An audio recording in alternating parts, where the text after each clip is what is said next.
부활절은 축제입니다. 아멘. 잔치입니다. 우리 이 기독교에서는 최고의 절기입니다. 그래서 부활절을 우리가 다른 어떤 날보다도 가장 귀하게 여깁니다.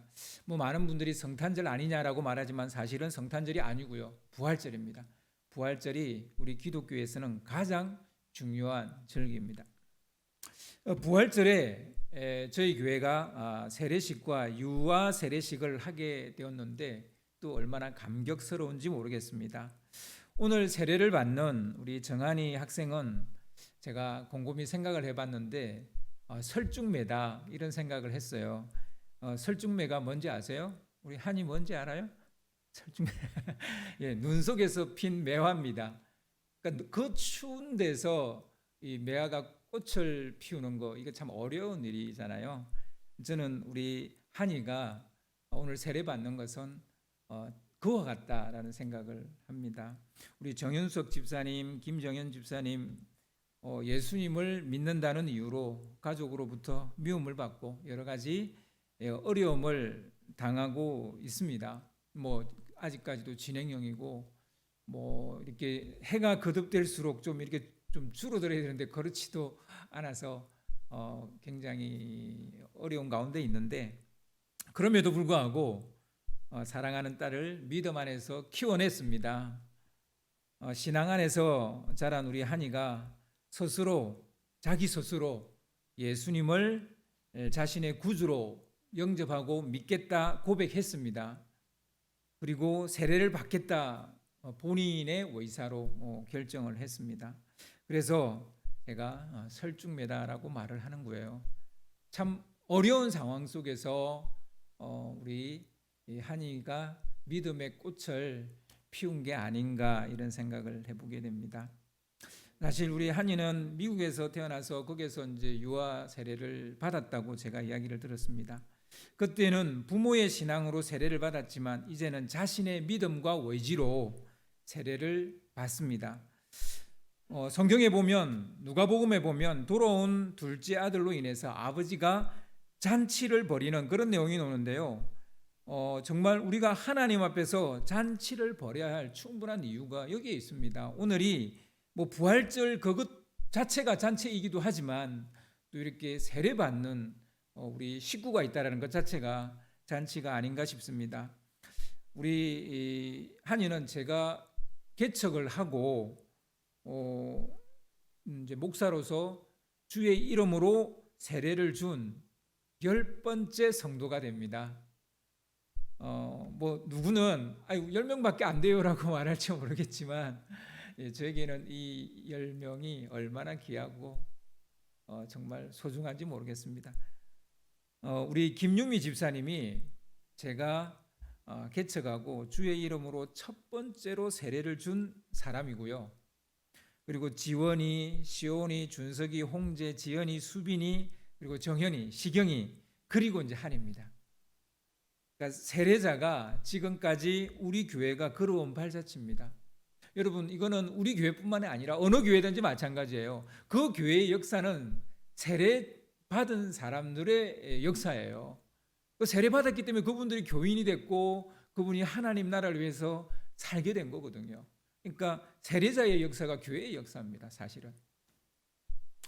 아무튼 우리 이제 한이가 받고 이후에 이제 또 다른 분이 받게 될 줄로 믿습니다. 유아 세례는 제 기억으로는 이하율 그리고 박유아 이후로 우리 하성이가 세 번째로 이제 유아 세례를 받게 되는 것 같습니다. 이 아이들이 자라서 스스로 예수님을 자신의 구주로 영접하겠다 그리고 믿겠다 그렇게 고백하는 그날이 되어져서 이 아이들도 유아 세례받은 이 아이들도 그날에 세례받게 되어지는 그날이 오기를 바라고 원합니다.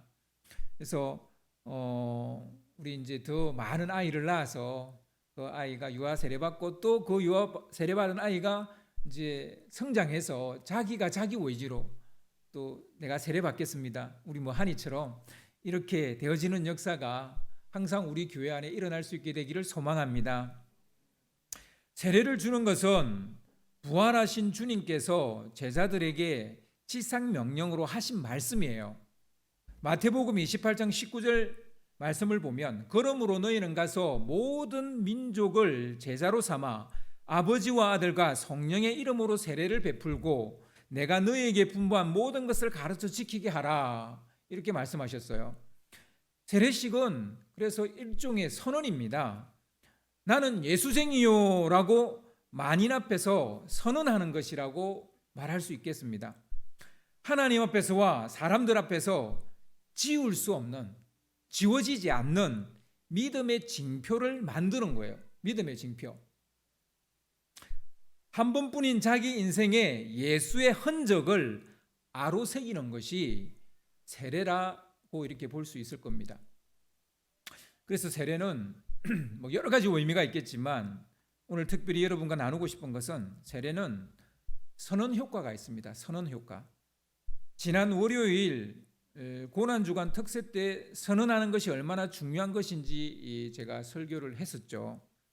자기가 어떤 사람이 될 것인지 선언을 하게 되면 그런 사람이 될 가능성이 높아집니다. 자기가 무엇을 할 것인지 선언을 하게 되면 그 일을 성취하게 될 가능성이 높아집니다. 그래서 아무거나 무조건 선언하라라는 말은 아니에요. 그러나 내가 정말 되고자 하는 사람, 내가 정말 이루고자 하는 일이 있다면 선언을 하셔야 돼요. 내가 정말 그리스도인이 되기를 원한다면 선언해야 돼요. 세례는 그 첫 번째 선언이라고 할 수 있습니다. 세례는 선언 효과가 있어서 믿음을 더 확고하게 만들어주고 더 강하게 만드는 힘이 있습니다. 사실 어떻게 보면 간정도 이런 선언이라고 할 수 있어요.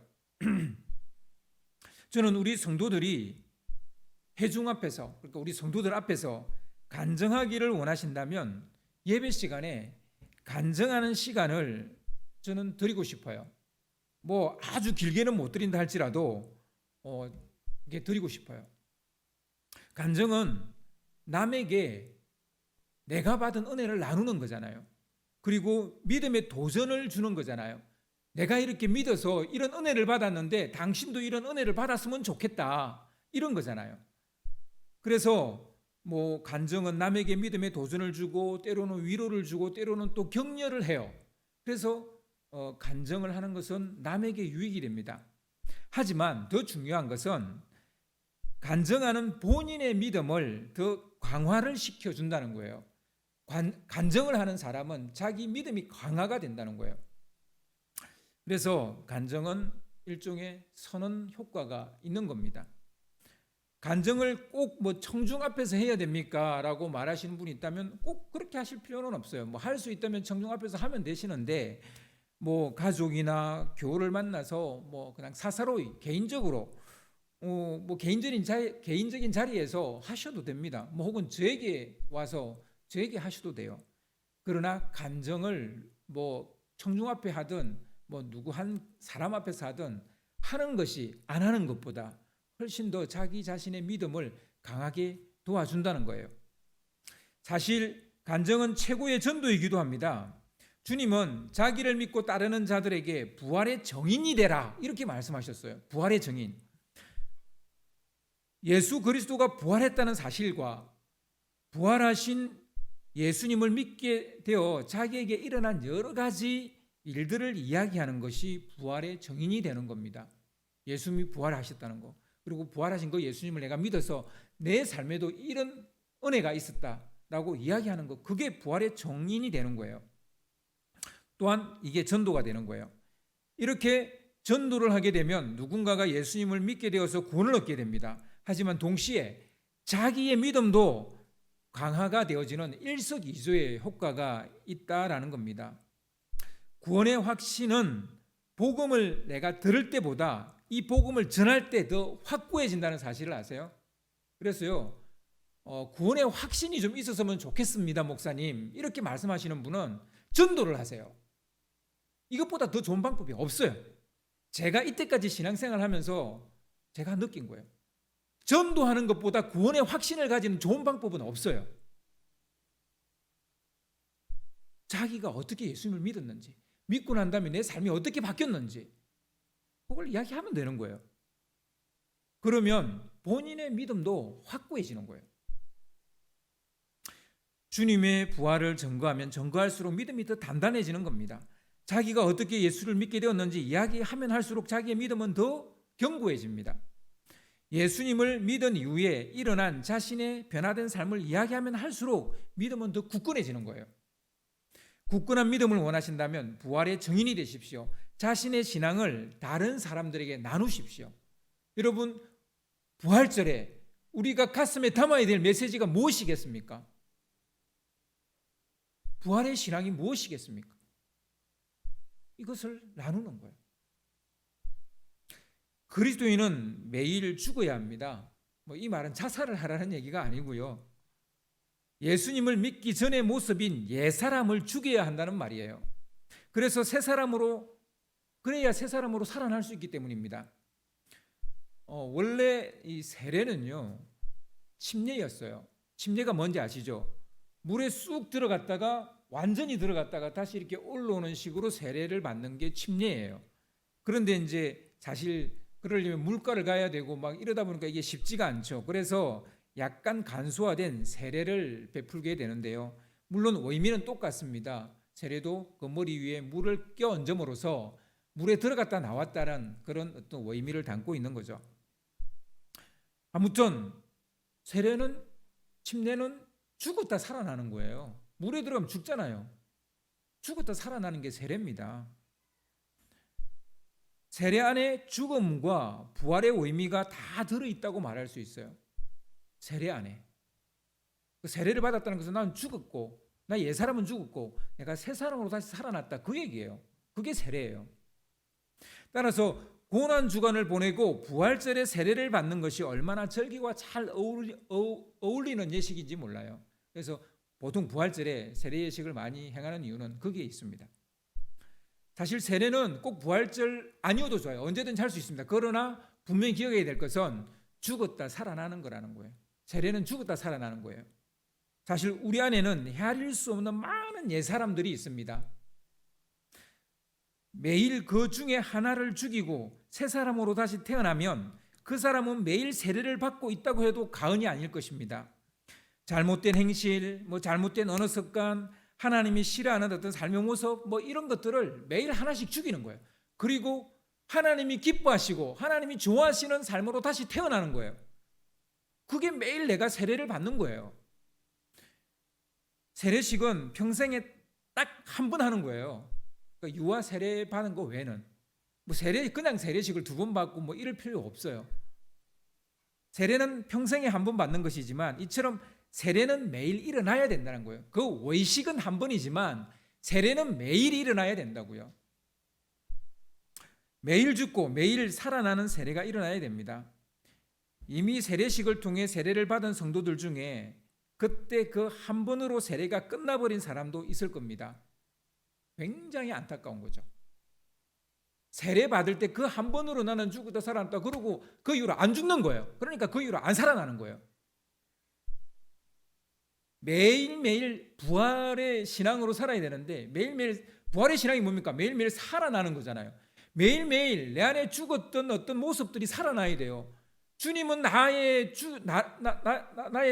나를 사망에서 생명으로 옮기려고 주님은 이 땅에 오셨고 십자가에 달려 죽으셨고 부활까지 하셨는데 나는 딱 한 번만 죽었다 살아나고 그리고 내 안에 죽어있는 영역들을 살리질 않는 거예요. 내 안에 죽어있는 영역들이 너무 많은데 옛사람의 모습이 너무 많은데 죽은 옛사람의 모습이 너무 많은데 안 살리는 거예요. 그냥 그러고 살아가는 거예요. 세례를 이렇게 생각하시면 안 돼요. 그냥 외식 한번 하고 나면 끝, 그게 아니에요. 매일 죽었다 매일 살아나는 것이 세례입니다. 이제 생각을 좀 바꾸어 보시길 바랍니다. 바울은 고린도 교회 성도들에게 이렇게 말을 했어요. 고린도전서 15장 31절을 보면 좀 띄워주시기 바랍니다. 고린도전서 15장 31절 형제들아 내가 그리스도 예수 우리 주 안에서 가진 바 너희에 대한 나의 자랑을 두고 단언하노니 나는 날마다 죽노라. 바울은 날마다 죽는다고 말합니다. 뿐만 아니라 그렇게 매일 죽는 것을 자신의 자랑이라고 말합니다. 매일 죽는 게 자기 자랑이라는 거예요. 바울이 이렇게 말한 까닭은 죽어야만이 다시 살아날 수 있기 때문입니다. 어째서 새 사람으로 우리가 다시 태어나지 못합니까? 왜 새 사람으로 살지 못합니까? 옛 사람이 죽지 않기 때문이에요. 죽어야 살죠. 안 죽었는데 어떻게 살아요? 죽어야 다시 살아나죠. 바울은 매일 다시 살아나고 싶어서 매일 죽는 거예요. 그래서 매일 자기는 죽는다라고 자랑처럼 말하는 거예요. 예수님은 죄로 인해 죽었다가 살아난 첫 번째 사람입니다. 이를 바울은 첫 열매다 이런 말로 표현을 했어요. 첫 열매. 여러분 혹시 가실수를 심어 보신 적이 있어요? 그러니까 어린 열매를 맺는 나무들 있죠. 그 어린 가실수를 딱 심었는데 얘가 자라서 첫 열매를 맺고 나면요, 그 다음부터는 해마다 열매를 맺게 됩니다. 근데 그 첫 열매를 맺지 않으면 열매를 못 맺어요. 첫 열매를 맺어야만 그 다음부터 이제 해마다 열매를 맺는 거예요. 아담은 죽음의 첫 열매가 되었어요. 그래서 아담 이후로 모든 사람은 죽음의 그 다음 열매가 된 거예요. 모든 사람은 아담이 죽음의 첫 열매가 되고 나머지 모든 사람들은 그 다음 열매가 된 거예요. 죽음의 그 다음 열매가 된 거예요. 아담 한 사람으로 말미암아 모든 사람이 죽게 되었던 것입니다. 반대로 예수님은 부활의 첫 열매가 되셨어요. 이제 예수 한 사람으로 말미암아 모든 사람이 살게 되었습니다. 예수님이 사람 안에 있는 죄를 없애버렸기 때문입니다. 예수님이 이 놀라운 일을 하셨다는 것을 믿고 받아들이기만 하면 그 사람은 다시 살아나는 부활의 그 다음 열매가 된다는 거예요. 우리가 부활의 그 다음 열매가 되려면 예수님이 그렇게 하셨다라는 사실을 믿고 받아들이기만 하면 되는 거예요. 아멘. 부활의 첫 열매로 말미암아 우리는 그 다음 열매가 된 것입니다. 죽음의 첫 열매가 아담이었다면 부활의 첫 열매는 예수님입니다. 우리는 아담 때문에 죽을 수밖에 없었지만 이제 예수님으로 말미암아 살아날 수 있게 된 것입니다. 그래서 부활절이 우리 기독교에는 가장 큰 행사고 잔치고 축제고 절기인 거예요. 죽음의 길인 아담을 따를 것인지 생명의 길인 예수를 따를 것인지 우리는 선택해야 됩니다. 예수님을 선택하고 따르는 것이 곧 믿음이에요. 그리고 그 믿음조차도 주님이 주셨다는 사실을 아십니까? 그래서 구원은 은혜입니다. 난 그게 안 믿어져요. 그런데 목사님, 예수님이 나의 죄를 사하셨고 그리고 그러기 위해서 죽으셨다는데 근데 그분이 죽으심으로 해서 내 죄가 사했다는 이게 안 믿어져요. 이분은 아직 하나님 은혜를 받지 못한 거예요. 안타깝지만 그렇습니다. 그래서 이 선행 은총을 구해야 돼요. 그런 믿음이 안 생기시는 분은 선행 은총을 믿을 마음을 달라고. 예수님이 정말 내 마음에서 믿어지게 해달라고. 예수님이 하신 그 일들이 실제로 내 안에서 역사할 수 있다라는 것을 믿게 해달라고. 그것을 그 선행 은총을 위해서 기도하셔야 돼요. 부활절마다 부활신앙을 외칩니다. 그렇죠? 도대체 부활신앙이 무엇입니까? 매일 죽고 다시 살아나는 사람이 부활신앙으로 사는 사람입니다. 죽고 사는 것이 세례입니다. 매일 세례를 경험하는 사람이 부활신앙으로 사는 사람이에요. 매일 살아나려면 매일 죽어야 된다니까요. 근데 안 죽으니까 매일 살아나지를 못하는 거예요. 아무리 부활신앙 외쳐도 내가 죽지 않으면 다시 살아날 수가 없어서 부활신앙을 살 수가 없다니까요. 그러니까 매일 죽여야 돼요. 내 안에 죽어야 될 게 뭔지를 항상 보셔야 돼요. 매일 여러분 자신을 십자가에 못 박으시고 매일 주님과 함께 살아나는 세례의 역사가 일어나기를 주님의 이름으로 축원합니다.